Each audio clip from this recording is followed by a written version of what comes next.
Welcome to the Deb Talks podcast. Tune in weekly to find out how you can implement spirituality into your daily life.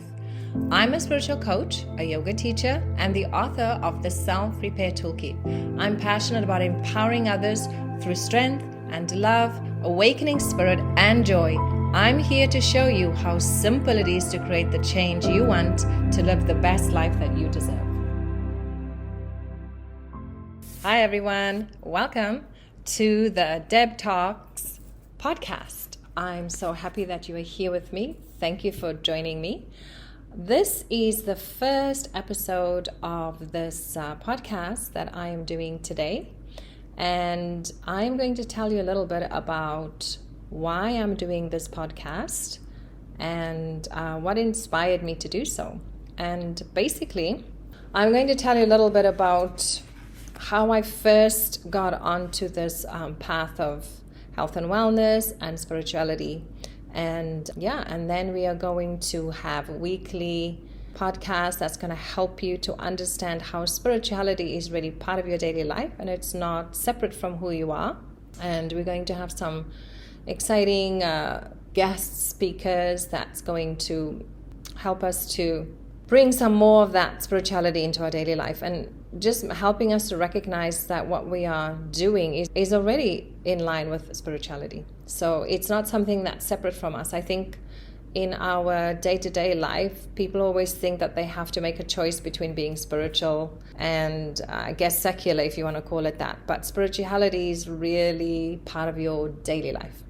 So a little bit about myself so that you can get to know me a little bit more. So I was born and raised in a city called Cape Town in South Africa. And I was the firstborn of my parents. And I have 6 siblings that I grew up with. If you can imagine that, was a lot. And basically life was pretty normal. We had a pretty normal upbringing. And I was brought up in a Catholic home. We went to church on Sundays, and when I was around 16, I just basically wanted to go and find out for myself about God and spirituality.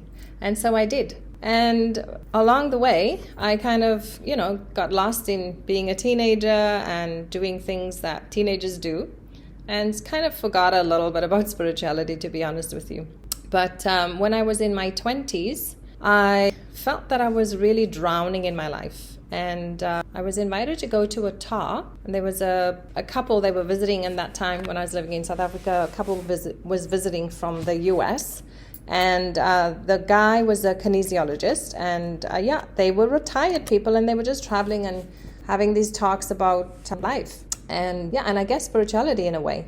So anyhow, I was there and I had a conversation with him afterwards. And basically I was a little bit, skeptical about what he said, because basically he said, if you're not happy with your life, then you can change it. And it kind of struck me because I thought to myself, well, that can't really be true because I'm kind of drowning in my life. And the reason I'm drowning is because of all these outside factors. And I'm sure you all can resonate with that. Like it's the government's fault, or it's your parents' fault, your family's fault, your boss's fault, you're not getting enough money. There's just, and the list goes on and on and on. But this gentleman basically really looked me in the eye again and he said to me, if you're not happy with your life, that you can change it. And I really heard that. And I took that and I thought, okay, well, what can I do to change things? First of all, the realization that I could do something to change my life was new for me.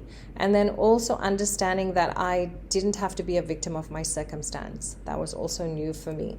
So from that day really onwards, I started to look for ways that I could have an impact on my own life. And not long after that, I was invited to do a course on breathing techniques. And that was really the turning point for me. I did this course and I was just amazed at the breath and all the gifts that the breath gives us. And from there, I started meditating, and that's basically how I changed the way that I look at life and the way my life was, by taking that responsibility that I was creating everything. So in the beginning, to be honest, I didn't know. And that's why when I have clients or participants on a course, or even people that come to me one-on-one, I always try to remember that people don't know what they don't know. And once you give them the information, then they can make better choices. So one of the main reasons I try to podcasts or even YouTube videos or whatever I share on Instagram, I always try to give people some information that's going to help them to try to understand the backstory of their life. Okay? And so that was a big turning point for me in my life. And I actually don't remember the name of that guy, but he really was the first person who kind of told me that you can do something to change your life.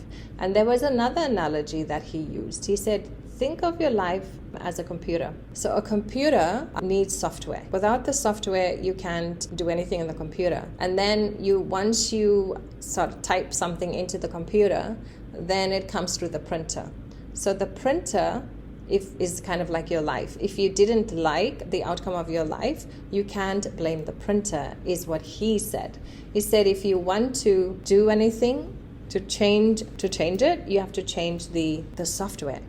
And that was a huge thing for me, because until that point, I never even realized that I was running on some software. And then I was very intrigued by that. And from that moment onwards, I started to do some research, like literally on how the brain works, and discovered a lot of interesting facts. And a lot of these things I've already talked about on YouTube, I've already talked about in many of my courses, but I'm going to talk a little bit about it here with you today as well. So basically, scientists say that there are two parts of the brain, two main areas, okay? The conscious and the unconscious part. So the unconscious part of the brain is literally also what they call the old brain, or the reptilian brain, or the critter brain. So it's a very basic part of the brain, and its job is really to make sure that we are safe, that we have safety so that we can survive. It's to do with survival, safety, and security. And this part of our brain starts to develop already in the womb. Okay, so when our mother is pregnant with us, then the development already starts there. And so the baby starts to recognize many things, because the mother is preparing the baby before the baby gets to the outside world. So a lot of the stuff that we're learning within the first, from 0 to about 6 years of our life, we are learning unconsciously. So we're not making choices about what we learn. We're just taking it on like we're just sucking it up like sponges. Okay, that's the unconscious part of the brain. The conscious part of the brain is also called the executive brain. So the executive brain starts to come together, and I think they are saying by the age of 20, 25, that's when you've got your fully formed executive brain, and you can actually make choices. Unfortunately, these choices are always going to be hindered by the unconscious brain, because of all the things that you just absorbed unconsciously within those first 6 years. And the reason for that is what they've established now is the speed. So think about processing speed. When you have a computer that has a bigger bandwidth, your speed is faster. So something like that. So the unconscious brain, the speed of the brain, it can take 40 million bits of information per second. The conscious brain, which is the executive brain that gets developed later, can only take 40 bits of information. So like 40 million times more. The speed of the unconscious brain is so much faster. It does have a role to play in terms of, it does a lot of things for us. For example, when you start to walk, like if you watch babies, when they start walking, they have to learn how to walk only really once in their life, and then that's just automatic. You learn how to talk, it can be different languages, but it becomes automatic, right? And then you know how to do it. You don't have to relearn it every day. Same with driving. So everything that you do in your life is a little bit like that. And digesting, for example, you don't have to think about it, your body's doing it. So that's all taking part, that's all part of the processing of the unconscious brain. So a lot of the stuff that we soaked up when we were little is just there, and it's kind of running as an operating system. So now when you get for example, the printout, what he was talking about, and you don't like the printout being your life, you have to go back to the program. And you have the power to change the programming. But you cannot change the programming unless you become aware that there's a program running. Let's say, for example, you're walking around town and you think everything is pink. It's like you see everything in pink, and then somebody else comes around and tells you, hey, did you see that blue cow? And you says, no, it's a pink cow. Because your perception, the way you look at it, your program is running on this pink, okay? And that's literally what's going on. So if you want to change anything in your life, first of all, we have to become aware that that program is running, but we also have to understand why that program is running. So 9 out of 10 times we have a certain program running, and it's all based in safety and security. At some point in the game, that information kept you safe, and so remember, the reptilian brain decided you survived this experience, and therefore, if we survive this throughout our life, we keep creating these experiences because we know we are safe that way and we know we are surviving. So the executive brain, which then is later developed, doesn't really have that chance to change much in the unconscious brain. Why again, right? We already said it, because of the speed. The speed of the processing is so much faster that we just go back to that old way of thinking or that old way of doing things. But there's a way out. This is the good news. The good news is, and we've heard it before, there are lots and lots of different tools and techniques out there that you can use to help you with the situation. The best tool that I've known in my life is meditation. Okay, so meditation helps you, first of all, to become aware that you have thoughts and to become aware that you have feelings and you have emotions. Okay, that's the first step, because meditation helps you to observe that. So as you can observe thoughts, feelings, and emotions, then you become less attached to them. So it's like, I remember it before I went to this man's talk. I honestly thought that everything my mind came up with was the truth. Every thought I had was valid. Every thought I had was right. And my way was the right way, and the way I saw it was the right way. And you know what? It created all that suffering and pain for me, and all that overwhelm and feeling like a victim. That was my own thinking that created that. But I didn't know.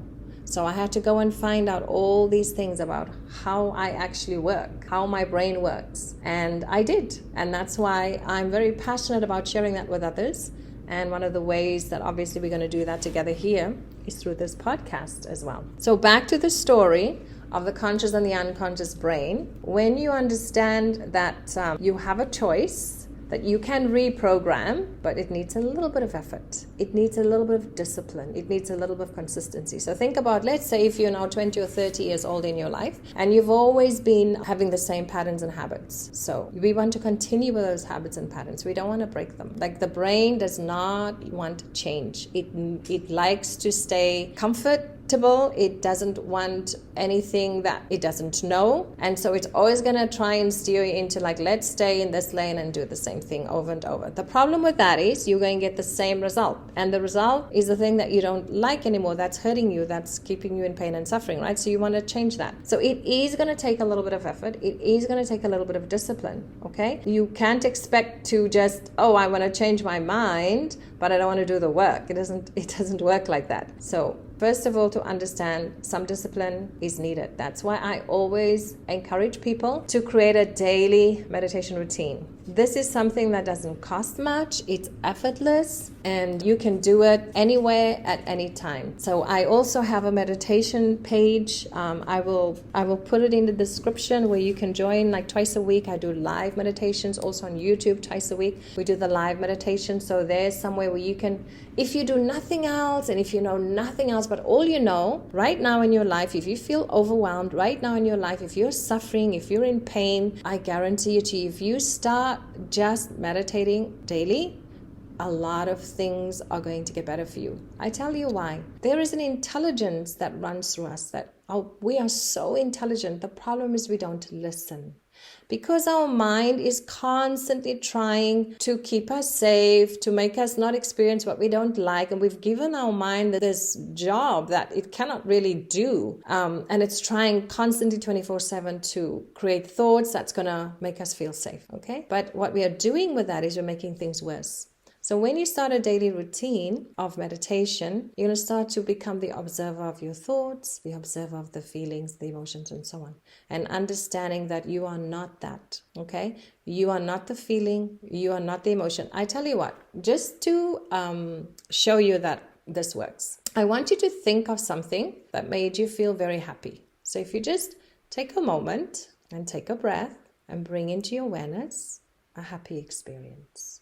And so you can feel there's a feeling of happiness inside of you. But you were present before you generated that feeling of happiness, isn't it? You were there before the experience of happiness. And the same would be if I asked you right now, bring into your awareness a time when you had a bad experience, sadness. You'll be able to bring that into your body and generate that feeling and emotion again. But you existed before that emotion was generated. You are the pure awareness, but you don't know because we're getting lost in our thoughts. And that's what we are all doing. We don't know until we know better. And once we know better, then we can do better. And I always say, there's a lot of people in the world. Everybody wants to change the world. Everybody wants to change the world. But the best thing you can do for yourself is to change yourself, is to go and find within yourself the barriers that you created, that you built, that's holding you back from experiencing love, from experiencing joy, from experiencing happiness and peace. Because that was my experience. I thought, when I didn't know better, that everything, the circumstances, was the problem. I didn't know that I could change it through just changing my perception, that I could change it when I just learned a little bit about how do I actually operate. Yes, I have feelings, I have emotions, I have thoughts, I have an intellect, I have a body, I have a breath. How do these things work together? How do they work together in my life? Why do I have these feelings? Why do I have these thoughts? Why do I have these emotions? Where do they come from? What is the root cause of all this? And you're probably going to find a lot of the root causes of all this comes from that first 6 years in the childhood when we absorbed so much and we didn't have our executive brain to make executive decisions about happiness. It was always about survival. If you watch children when they're tiny like that, from 1 to 6, 3-year-old, 4-year-olds, they're very tiny. When you look at an adult, and the adults are really big. So children can be traumatized when an adult just has a bad day, but the adult doesn't know that it's traumatizing the child because it's just being itself. It doesn't know that it's, to the child, it's like a giant. And children are looking to us for safety and security when we are the parents. And every now and then we do have bad days and something happens. Maybe there's a screaming match or something going on in the home and the child gets traumatized. So from this place, the child now tries to create what we call a safety mechanism. And it builds all these safety mechanisms to make sure that it survives. Because that is the most important thing in those first few years is survival. Because without the parents, without the caregiver, we cannot survive. We don't know how to feed ourselves. We don't have the capacity to feed ourselves when we are that age.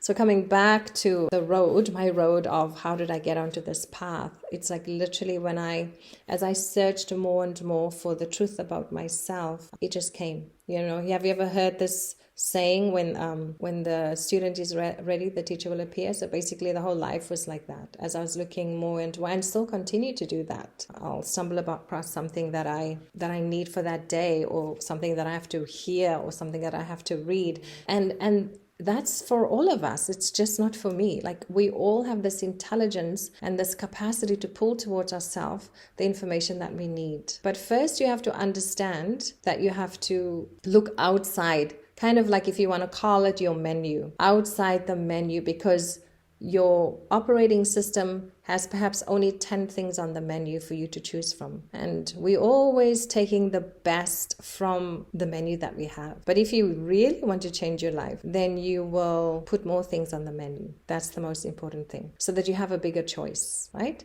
And if you're feeling that you are not living the life that you want to live, then you have to make that journey towards yourself. It's the only way out. So there are a lot of people that think, they're going to find happiness outside of themselves. They think that oh, maybe the happiness will be in an object, and we go after these objects and we go after relationships. And the problem is that it's okay to have these things. There's nothing wrong with having them. But if you really put your happiness onto them, you're going to be disappointed, because when that object appears or that relationship comes to an end, and it does, whether it's through death or divorce, people leave you, friends leave you, separation is inevitable. Okay, it's the way of life. Things come and go into existence. Even ourselves, we will come in and out of existence.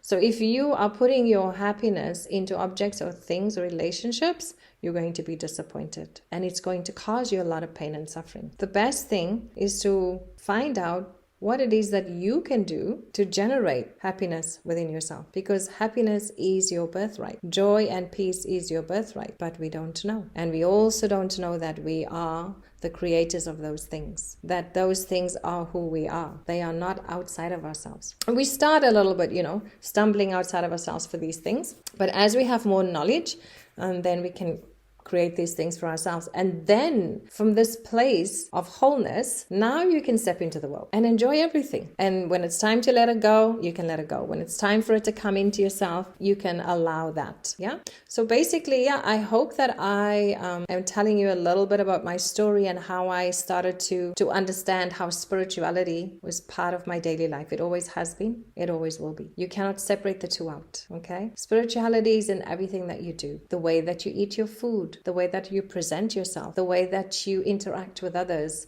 the way that you do your job, the way that you speak to your children, the way that you interact with your partner. There's spirituality in everything. The way that you connect with nature. Everything that you connect with is spiritual. Money, spiritual. So a lot of people who think that spirituality is separate from life, they are struggling because they can't see the flow. Because spirituality is not separate. Spirituality is part of life, your daily life. Every breath that you take, it's a spiritual thing. That's why when you just sit down and observe your breath, you can change your emotions, you can change your feelings, you can change so much. You can change your energy by just observing your breath. Spirituality is in everything. It's in everything that you do. So hopefully through this series of podcasts that we're going to be running, I'm going to be interviewing some people and what they do and how they do it, and how we can always come back to how it's related to spirituality in our daily life. That's my goal, if you want to say that, with this podcast, is to help people to understand that, for you at home there to interact with us and to just hopefully connect with your true essence. Because if you're listening to me here today, I want you to know it doesn't matter what you do in your life. If your goal is not to understand who you truly are, that you are pure consciousness, whatever you're doing, whatever you're trying to achieve out there, it's going to come to an end. Because everything in this existence, the body, the breath, everything comes and goes in and out of existence. And the only thing that you can truly connect with is the pure consciousness. When you connect with the pure consciousness, then you're not just connected to your higher self, but you're also connected to this whole universe. Okay, to the whole universe, and connected to what we call others. Because that's we're going to have another podcast, a whole talk on that. There are no others. That's going to be very interesting. It's going to be coming up in a couple of weeks, because there's an illusion of others. When you start to connect with your true self, then you're going to see you make better decisions, you keep better company, you'll take better care of your diet. There'll just be so many changes you're going to see. So spirituality, part of your daily life. And I also want you to know that I do offer courses to help people to really understand how they can make this a part of their daily life if they're struggling. I have a book. It's called the Self-Repair Toolkit. You can also just do the book. I have a self-directed course on the Self-Repair Toolkit that's really good for beginners to start to understand how they can take responsibility for their feelings, their thoughts, their emotions, their patterns, their habits, and their triggers. And that's a great place to start. And it's just, for me, I'm so happy to share this first podcast with you and to share with you what we will be doing mostly. And it inspires me to help others, to empower you to know that you can change your life. If you're not happy with the way your life is now, that you have the power to change it. That I am very passionate about. That's what I've been doing for more than 20 years now. And I hope that you will tune in weekly and listen with me. I look forward to your comments, or even if you have any recommendations of any topic that you would like to talk about, that would like to hear, please let me know. Thanks for joining, everybody. Tune in weekly and follow us on Instagram and check the links in the description box. And please share this podcast with family and friends. And we will see you next week.